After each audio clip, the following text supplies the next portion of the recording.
Seoul's Defense Ministry is currently working on a bill on the alternative service for conscientious objectors of the nation's mandatory military conscription.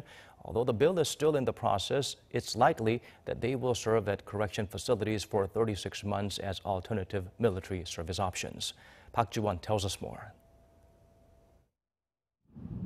South Korea's Defense Ministry is closely examining viable alternative options for conscientious objectors who refuse the nation's mandatory military service. According to ministry sources Wednesday, conscientious objectors are highly likely to serve at correction facilities like prisons for 36 months starting 2020. At correction institutions, they could assume responsibilities of culinary affairs and commodity management. The sources said, however, such options are not finally confirmed as of now, and the ministry is still open to other opinions and suggestions by civic groups, objectors themselves, and experts. For instance, objectors could serve at facilities like fire stations or medical care centers for a limited period of time.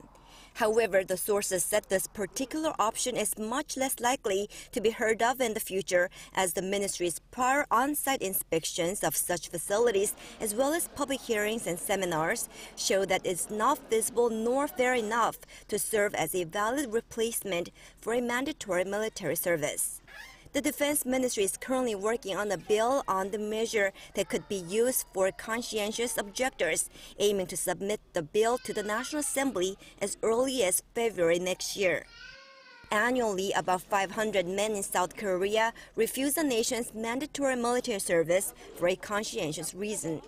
The refusal was mostly met with jail time of about 18 months for violating Military Service Act. But early this month, the nation's Supreme Court ruled in favor of conscientious objection to military service for the first time, saying people can legally reject mandatory military service on the grounds of conscience or religions. The Constitutional Court also ruled in June this year that it is unconstitutional that the current Military Service Act does not provide alternative ways to serve for conscientious objectors, and ordered to revise the law by the end of 2019. Park Ji-won, Arirang News.